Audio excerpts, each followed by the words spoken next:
On a cold October night in 2019, 17-year-old Jake Morrison called an Uber home after a house party with friends. But he never made it home. The driver disappeared too. 5 years later, hikers found a rusted sedan abandoned deep in the woods of Oregon. But when police pried open the car doors, they discovered something shocking.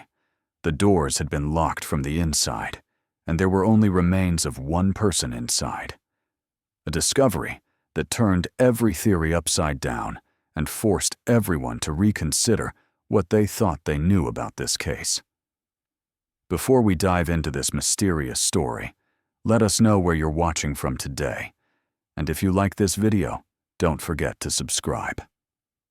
Sarah Morrison sat in her small kitchen in Salem, Oregon, slowly stirring her cold coffee. The gray March morning seemed particularly bleak, mirroring her internal state. On the table before her lay a stack of documents, police reports she had read hundreds of times, hoping to find some clue that everyone had missed. Her son Jake had vanished 5 years ago when he was just 17, a bright, outgoing kid with dreams of studying computer science at Oregon State University. On that fateful night in October, he had been at his classmate Tyler's birthday party, a typical teenage gathering: music, laughter, harmless fun. The house sat on a quiet suburban street in West Salem, where families had lived for generations. Sarah had moved there when Jake was 10, after her divorce, wanting to give him stability and a good school district. It had been the right choice. Jake thrived there, made good friends, kept his grades up. "Mom, getting an Uber home now," his last text message had read. The message was typical Jake, brief but reassuring. He was always good about letting her know his plans. Sarah glanced at her phone. Nearly noon, and she still couldn't bring herself to get up from the table. This day was particularly hard. Exactly 5 years ago, she had hugged her son goodbye for the last time, watching him walk out the door in his favorite Oregon Ducks hoodie. The party had been at Tyler Chen's house, a sprawling ranch-style home in the hills above Salem. About 20 kids from their senior class had gathered to celebrate Tyler's 18th birthday. Jake had been excited about it for weeks. Tyler was popular, and getting invited meant something in their social circle. According to his friends, Jake had been in great spirits that night. He'd been laughing, dancing to music, playing video games in Tyler's basement. Nothing unusual. He wasn't drinking. Sarah had raised him to be responsible about that, and Jake had always been the designated driver type anyway. Around late evening, Jake had started talking about heading home. He had a part-time job at Best Buy the next morning and didn't want to be exhausted. Several friends offered him rides, but Jake declined. He didn't want to make anyone leave early just for him. "I'll just grab an Uber," he'd told Tyler. "My mom's probably asleep anyway. Don't want to wake her up." Jake had requested the ride through the app late that night. The driver who accepted was Michael Davis, a 42-year-old father of 3 who had been driving for Uber for 2 years.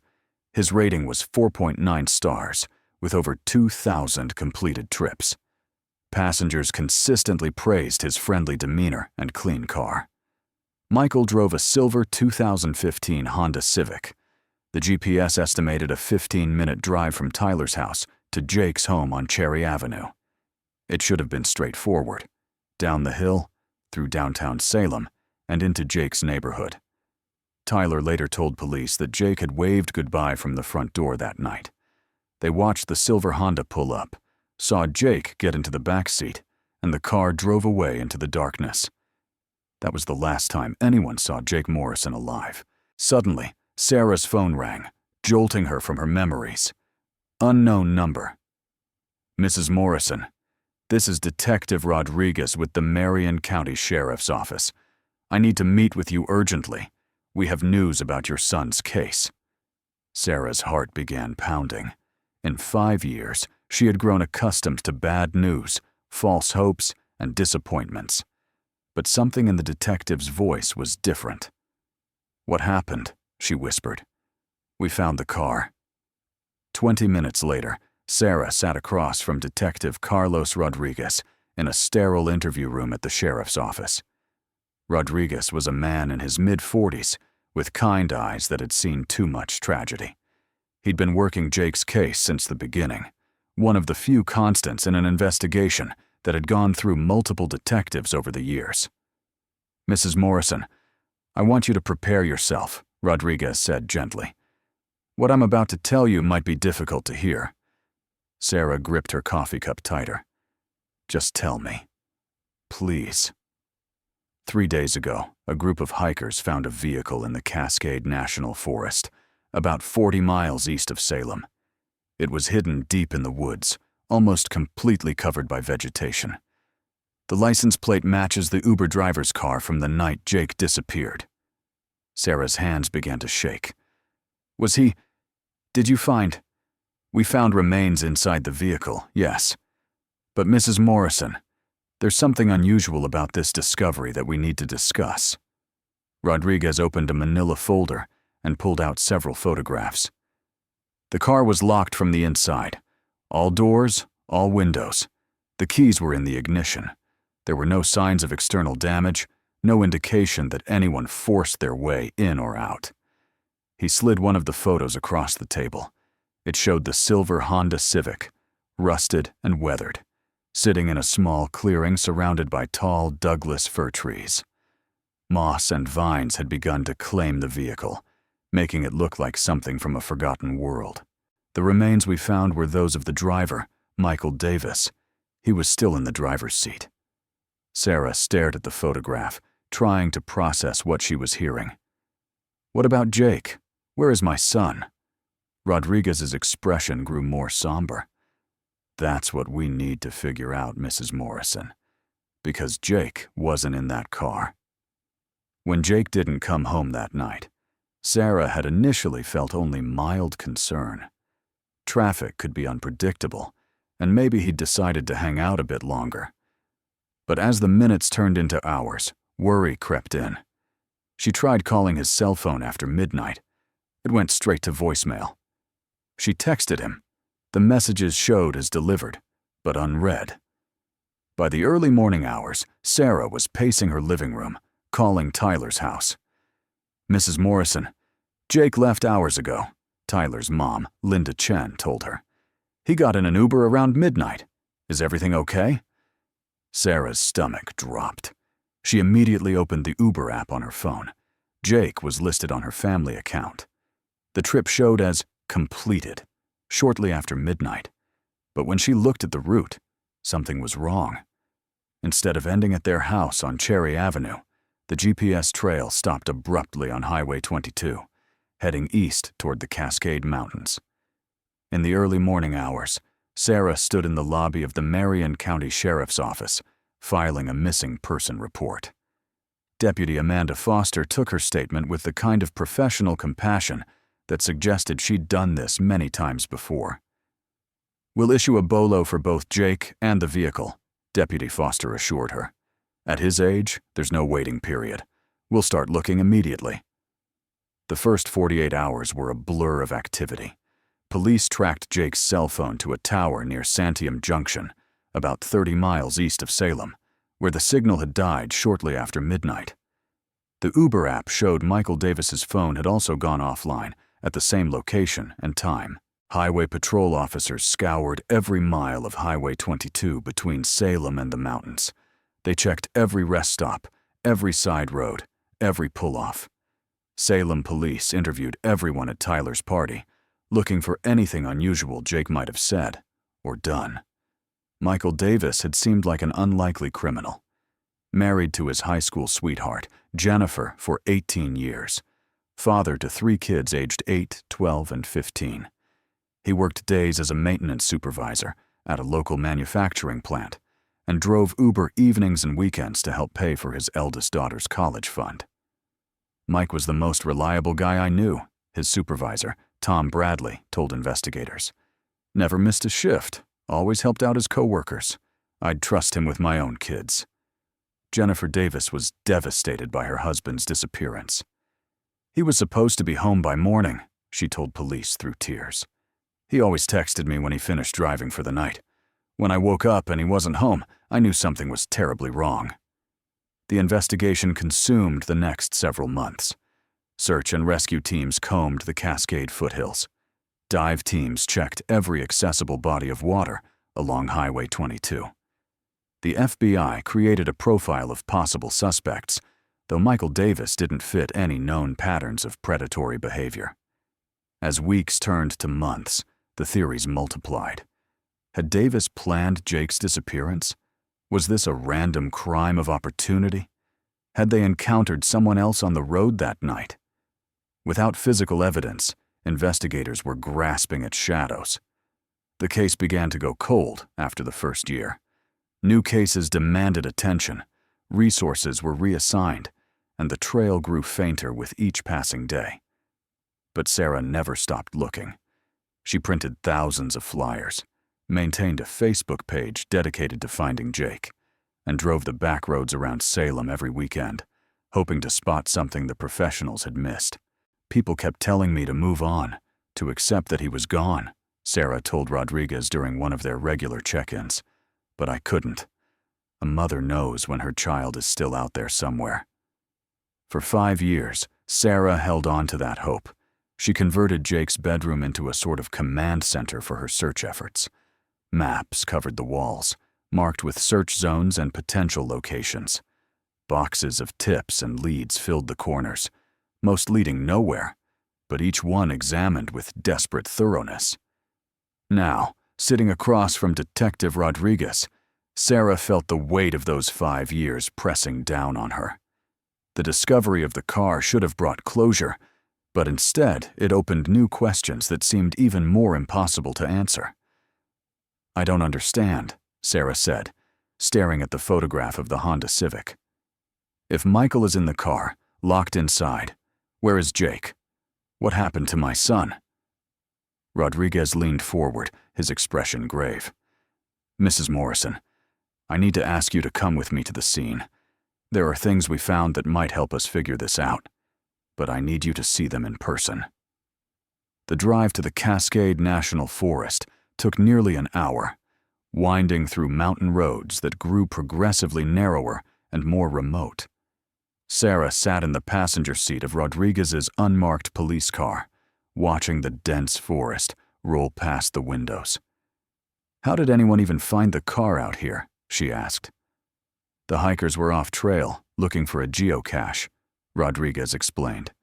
"They spotted something metallic through the trees and went to investigate. If they hadn't been treasure hunting, that car might have stayed hidden for decades." The Forest Service road they finally turned onto was barely wide enough for one vehicle.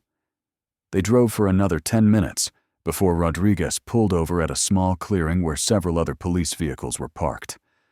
"It's about a quarter-mile hike from here," he said. "The terrain gets pretty rough. Are you sure you're up for this?" Sarah nodded, pulling on the hiking boots she'd brought. After 5 years of searching these forests, she was more than prepared for rough terrain. The trail through the forest was barely visible, marked only by occasional ribbons of police tape tied to branches. Sarah followed Detective Rodriguez deeper into the woods, her boots crunching on fallen leaves and pine needles that had accumulated over decades. The towering Douglas firs blocked out most of the afternoon sun, creating an eerie twilight atmosphere even in the middle of the day. As they walked, Rodriguez filled in more details about the discovery.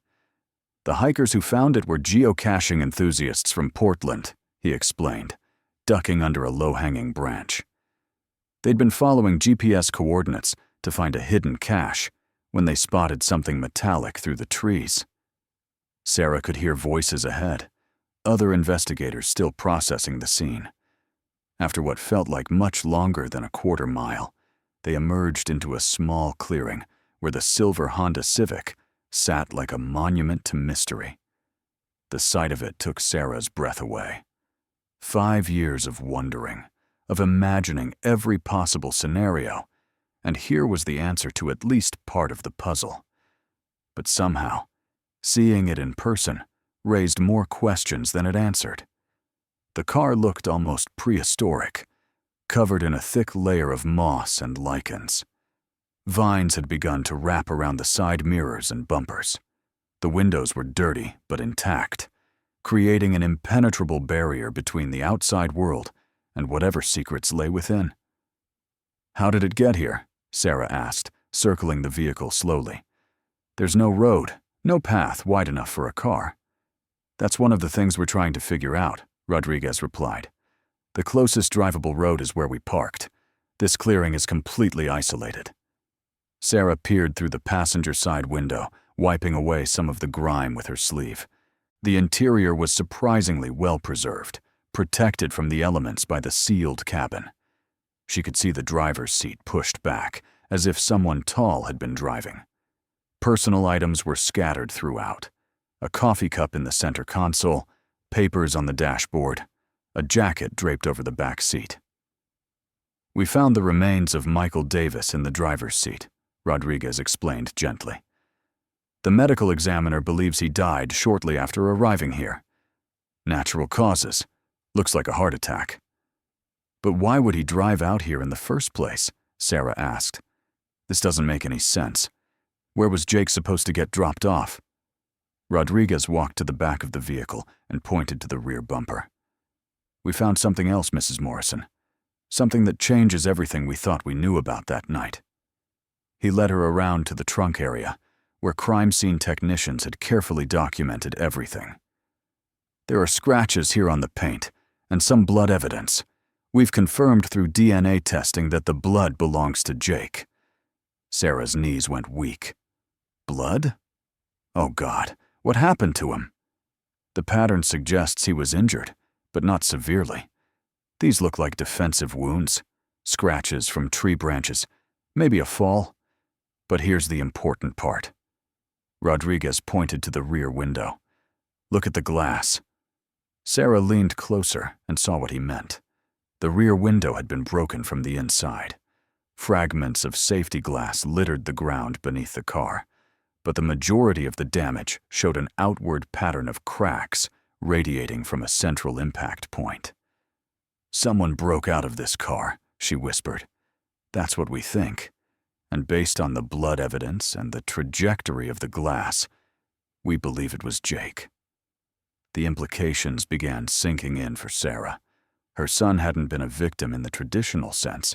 He had been a survivor, at least initially. But that raised an even more terrifying question. If Jake broke out of the car, where did he go? Why didn't he find help? Rodriguez gestured toward the dense forest surrounding them. "That's what we're trying to determine. But Mrs. Morrison, there's something else you need to see." He led her to an evidence table that had been set up nearby, where various items recovered from the scene were cataloged in clear plastic bags. Among them were Jake's cell phone, his wallet, and something that made Sarah's heart stop: his Oregon Ducks hoodie, torn and stained with dirt and blood.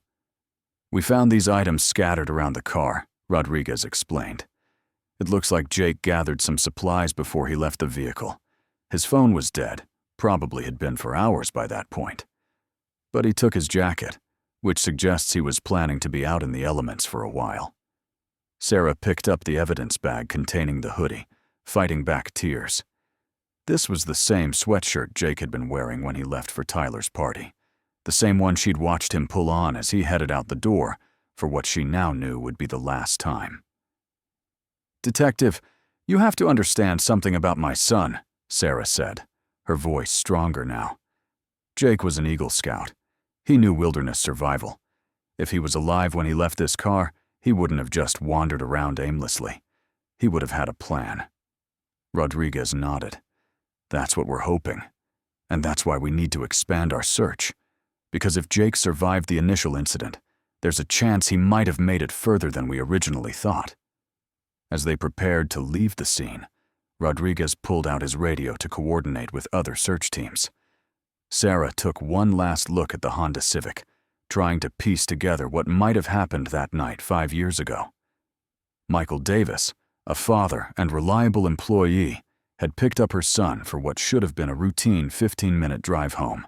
Instead, somehow both had ended up here, miles from any road, in the depths of the Cascade National Forest. Michael had died in the driver's seat, but Jake had broken free and disappeared into the wilderness. The question that haunted Sarah as they hiked back toward their car was simple but terrifying. In 5 years of searching these forests, why had no one ever found any trace of her son? The answer to that question would prove to be more shocking than anyone could have imagined, and it would turn the entire investigation upside down once again. 2 weeks after the discovery of the Honda Civic, Detective Rodriguez received a call that would change everything.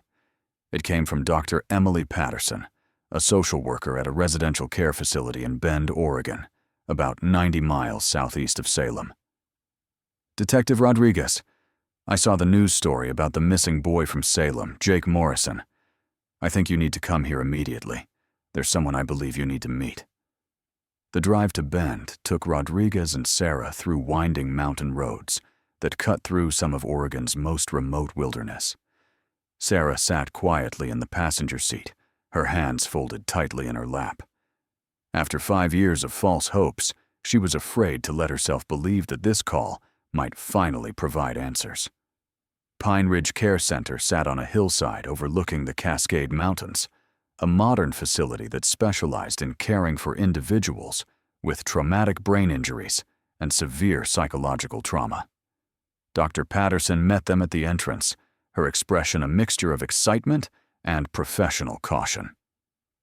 "Before we go any further," Dr. Patterson explained as they walked through the facility's corridors, "I need you to understand that our patient has been with us for almost 5 years. He was found by a hiking group near Three Sisters Wilderness, severely malnourished and suffering from what appeared to be significant head trauma." Sarah's heart began racing. Head trauma? When he was brought to us, he had no identification, no memory of his name or where he came from. The state assigned him a John Doe designation. We've been calling him David. He's made remarkable progress over the years, but his memory of events before arriving here remains fragmented. They stopped outside a door marked with the number 247. Through the small window, Sarah could see a young man sitting by the window, reading a book. He was thin, with shoulder-length brown hair and a beard. Something about his posture, the way he held his head when he read, made Sarah's breath catch. "The reason I called," Dr. Patterson continued, "is because yesterday, David saw the news report about the discovery in the forest. He became extremely agitated and kept saying, 'That's Michael's car,' and 'I tried to help him.'" It was the first time he'd shown any clear memory of his past. Sarah pressed her face closer to the window. The young man inside looked up from his book, and their eyes met. For a moment, time seemed suspended. Then Sarah saw something that made her legs nearly give out, a small scar above his left eyebrow, the result of a childhood accident when he fell from his bike at age 8. "That's my son," she whispered. "That's Jake." Dr. Patterson opened the door slowly. "David, these people are here to see you. This is Detective Rodriguez, and this lady is Sarah." The young man, Jake, looked up with curious but wary eyes. 5 years of living without his memories had made him cautious around strangers. But when he saw Sarah's face, something flickered in his expression. "You look familiar," he said softly, his voice deeper than Sarah remembered, but unmistakably her son's. "Have we met before?" Sarah fought back tears as she approached slowly. "My name is Sarah Morrison. I think you might be my son, Jake." Over the next hour, Dr. Patterson explained Jake's condition and the long road to recovery he'd traveled. When he was found by hikers near Three Sisters Wilderness, he'd been living in a makeshift shelter he'd constructed from branches and salvaged materials. He was severely dehydrated, suffering from malnutrition, and had sustained a significant head injury that had affected his memory. "The injury appears to have been caused by a fall," Dr. Patterson explained. "Based on the healing pattern, it occurred several days before he was found. We believe he survived in the wilderness for approximately 2 weeks before the hikers discovered him." Detective Rodriguez leaned forward. "Jake, do you remember anything about the night you disappeared? About being in a car with a man named Michael Davis?" Jake's expression grew troubled. He closed his eyes and pressed his fingers against his temples, as if trying to force the memories to surface. "There are pieces," he said slowly. "I remember being scared. A man was sick, really sick. He was driving, and then he just stopped breathing." The memories came in fragments, but gradually Jake was able to piece together what had happened that night 5 years ago. Michael Davis had suffered a massive heart attack while driving, losing control of the vehicle and crashing through a barrier that led them deep into the forest. In the darkness and confusion, Jake had tried to help the driver, but Michael had died almost immediately. "I used my phone's flashlight to see, but the battery was dying," Jake continued, his voice growing stronger as the memories returned. "I knew I had to get help, but we were so far from the road. I tried to break the front windshield to get out, but it wouldn't break. The back window was the only one that would give way." Jake had taken his jacket and some supplies from the car, including a bottle of water from Michael's bag, and set off through the forest looking for help. But the dense woods were disorienting, and in his panic, he'd become hopelessly lost. "I kept walking for hours, thinking I'd find a road or a house," he explained. "But everything looked the same. When the sun came up, I realized I didn't even know which direction I'd come from anymore." For nearly 2 weeks, Jake had survived in the wilderness using the skills he'd learned as an Eagle Scout. He'd found a small stream for water, constructed a shelter, and foraged for edible plants. But the psychological trauma of witnessing Michael's death, combined with the stress of survival, had taken its toll. "The last thing I clearly remember was trying to climb down a rocky slope to get to what I thought was a road. I slipped and hit my head on something hard. After that, everything is blank until I woke up here." The hikers who found him had been part of a search and rescue training exercise. They'd discovered Jake unconscious near their campsite, with no identification and no memory of how he'd gotten there. Because the location was far from where the original search for Jake had been focused, no one had connected the mysterious young man to the missing teenager from Salem. Sarah reached across and took her son's hand. "Jake, I never stopped looking for you. I never stopped believing you were alive out there somewhere." For the first time since she'd entered the room, Jake smiled, the same lopsided grin she remembered from his childhood. "Mom?" he said tentatively, and Sarah knew that somewhere beneath the trauma and lost years, her son was still there. The reunion was emotional but complicated. Jake's memories were returning slowly, but 5 years of living as someone else had changed him. Dr. Patterson explained that while Jake could likely return home eventually, he would need continued therapy and support to fully recover from his ordeal. "The remarkable thing," she told Sarah privately, "is how well he's adapted. The survival skills that kept him alive in the forest also helped him cope with the trauma of losing his memory. He's incredibly resilient." As they prepared to leave Bend that evening, Sarah sat with Jake in the facility's garden, watching the sun set over the Cascade Mountains.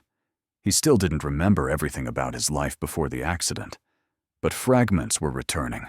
Memories of their house on Cherry Avenue, of working at Best Buy, of his dreams of studying computer science. "I'm sorry I put you through all this," Jake said quietly. Sarah squeezed his hand. "You have nothing to apologize for. You survived something that would have broken most people. I'm proud of you." The case that had begun with a mysterious disappearance and a locked car in the forest had finally found its resolution, though not in any way that anyone could have predicted. Michael Davis had been a victim of a medical emergency, not a criminal. Jake had been a survivor, not a victim.